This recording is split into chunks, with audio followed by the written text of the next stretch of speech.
দীপার চোখের দৃষ্টি ফিরিয়ে আনতে বিদেশে পাড়ি জমালো সূর্য ও দীপা। হ্যাঁ বন্ধুরা, এমনটাই দেখতে পাবো আমরা অনুরাগের ছোঁয়া ধারাবাহিকের আগামী পর্বগুলোতে।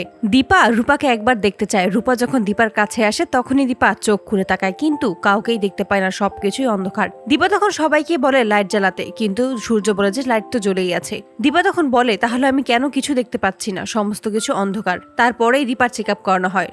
ডাক্তার তখন জানায় যে অজানা ঔষধের অ্যান্টিডোটের কারণেই এরকম একটা ক্ষতি হতে পারে, সেটা আমাদের জানা। সমাধান শুধুমাত্র একটাই, চোখের অপারেশন করতে হবে, তা না হলে উনি কোনোদিনও আর চোখে দেখতে পাবে না। ডাক্তার সেখান থেকে চলে গেলে সূর্য দীপার হাত ধরে বলে তোমার খুব ভয় করছে দীপা? দীপা তখন বলে ভয় করছিল, আপনি তো আমার পাশে আছেন, তাই আর কোনো ভয় করছে না। আমি তো ভেবেছি আমার সাথে তো আপনি আছেন, আমার মেয়েরা আছে, আমি না তাদের চোখ দিয়ে সবকিছু দেখবো।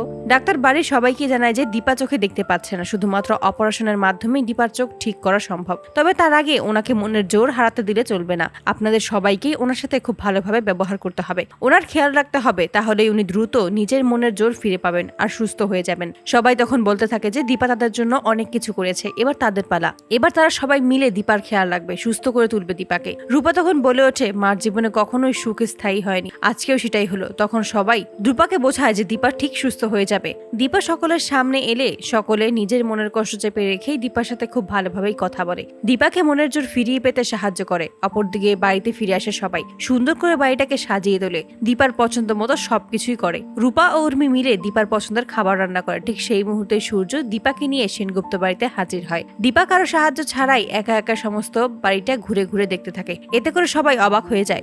সবাই বলতে থাকে দীপা সত্যিই সমস্ত কিছু দেখতে পাচ্ছে কিনা, কিন্তু দীপা বলে এই বাড়িটা তার বড্ড চেনা, তার কোনো অসুবিধাই হচ্ছে না কোনো জিনিস চিনে নিতে। সবাই তখন বলে তুমি কোনো চিন্তা করো না, আমরা সবাই তোমার পাশে আছি, তুমি ঠিক সুস্থ হয়ে যাবে। দীপা তখন বলে আমার শুধুমাত্র একটাই আফসোস রয়ে যাবে, যে আসতে চলেছে তাকে কি আমি কখনোই দেখতে পারবো না? ঠাকুর নিশ্চয়ই আমার সাথে এতটা নির্দয় হবে না। তারপরেই সূর্য বিদেশে যাওয়ার জন্য সমস্ত কিছুই জোগাড় করে ফেলে। সময় চলে আসে এবং সকলে এয়ারপোর্টে আসে সূর্য ও দীপাকে বিদায় জানানোর জন্য। দীপার চোখের দৃষ্টি ফিরিয়ে আনার জন্যই বিদেশে পাড়ি জমানোর সিদ্ধান্ত সূর্যর। তো বন্ধুরা, তোমরা এটাই তো চাও যেন এভাবেই দীপার চোখের দৃষ্টি ফিরিয়ে আনতেই যেন এবার বিদেশে পাড়ি জমায় সূর্য ও দীপা? কমেন্টে জানাও। আর নিয়মিত আপডেট পেতে আমাদের চ্যানেলটি এক্ষুনি সাবস্ক্রাইব করে পাশে থাকো। ধন্যবাদ।